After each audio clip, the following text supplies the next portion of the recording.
आज के तेजी से बढ़ते हुए दुनिया में प्रभावी संचार सफलता के लिए अत्यंत महत्वपूर्ण है, चाहे व्यक्तिगत हो या पेशेवर जीवन में।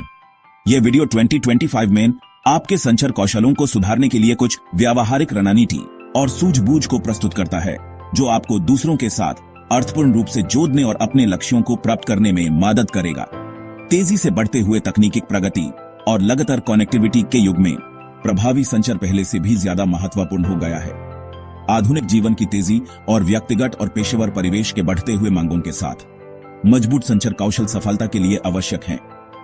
कार्य क्षेत्र में, घर पर या सामाजिक स्थितियों में विचारों को स्पष्ट रूप से प्रस्तुत करना और दूसरों को समझना अर्थपूर्ण संवाद का आधार है।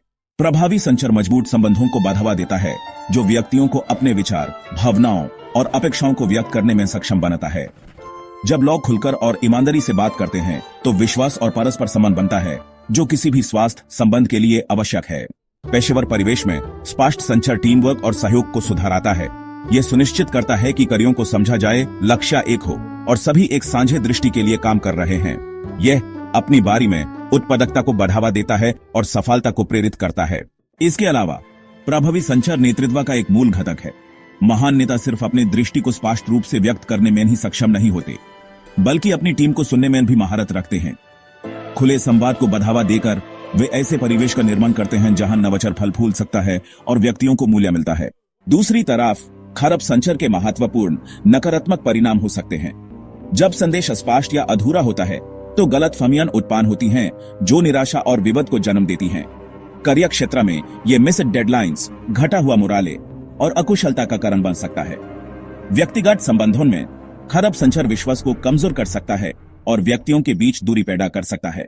आज के अंतर जुड़े हुए दुनिया में, जहां संचार विविध संस्कृतियों और माध्यमों के माध्यम से होता है, समझे जाने की चुनौती और भी बढ़ जाती है।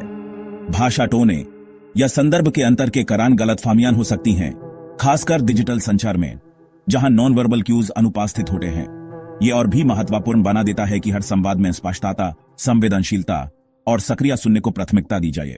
प्रभावी रूप से संचार करने के लिए व्यक्ति को कुछ मूल कौशलों को विकसित करना चाहिए, जैसे सक्रिय सुनना, भावनात्मक बुद्धि और अनुकूलन। एक अच्छा श्रोता होने का मतलब है बोलने वाले पर पूरी ध्यान देना, उनके दृष्टिकोण को समझना और सूझबूझ से प्रतिक्रिया देना। भावनात्मक बुद्धि व्यक्तियों को संवेदनशील विषयों को समझदारी और संवेदनशीलता के साथ नेविगेट करने में मदद करती है, जबकि अनुकूलन सुनिश्चित करता है कि संदेश विविध दर्शकों और माध्यमों के अनुरूप हो। लाइक, सब्सक्राइब और कमेंट करना ना भूलें, ताकि हम अपनी गलतियों को समझ सकें। हमारे वीडियो को देखने के लिए धन्यवाद।